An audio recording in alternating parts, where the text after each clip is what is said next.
You know, with this Uranus and Gemini, clearly this energy is not very positive. I think people forget about all this Aries in the chart, this Mars in Aries, this Mercury in Aries, and with Uranus and Gemini, that Aries energy just overlaps this Gemini and Taurian energy. People forget that. You know that? And I just feel like, clearly, because of what has been happening, I don't clearly find it positive.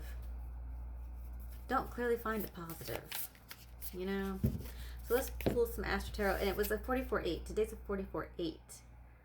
So that's like 44 is difficulty. 4 is difficulty. Double 4 is double difficulty. And Gemini is communication. And if you cannot VOTE, that's communication that's been thwarted. Right? Because Uranus and Gemini. That's what I see. I mean, I don't know what everyone else is. I mean, I see what other people are saying, but that's what I see is in the astrology.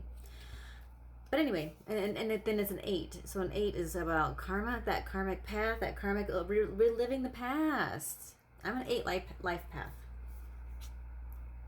Ups and downs. So when you're up, you're down. And sometimes if you're smart enough, you can be prepared for the downturn. But the thing too with Mars and Aries is also tactical, it's also planning, it's also strategic. So I feel like there's an underestimation going on here. There's like something being underestimated. People in general being underestimated. So don't get too sad.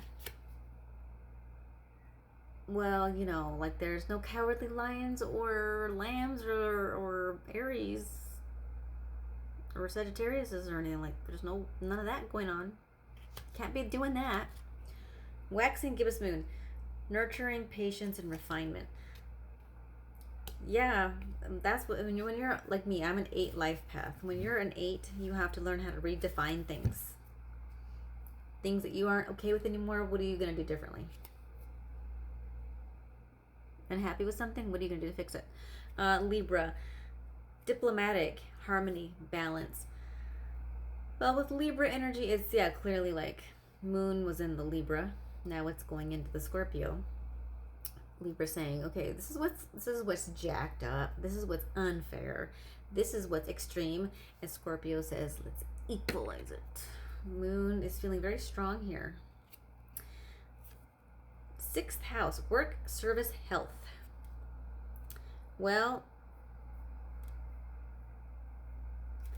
that's that energy of mundane life, being affected by all these things. Well, yeah, of course. Pretty much simple there, right? 7th house, partnerships, balance, one-on-one relationships. That is that moon still saying, we don't like the way this feels. This still feels like shit. And so this is the energy for today. It can be like a roller coaster, that Ouroboros thing, like reliving the past. This also can bring on, I feel like, a lot of paranoia. Of feeling like, oh no, we're losing again. But the thing is, no one's really winning anything, if you notice that. And this moon moving into Scorpio with the sun in Taurus is like batten down the hatches and bear down, put your heels into it, because guess what? This is just the beginning, because this is cardinal energy. This is just cardinal energy, okay? Like,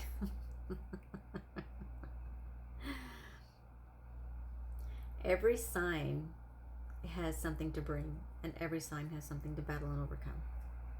So that is what that says. My dog sees a fly. She's freaking out. Gotta go.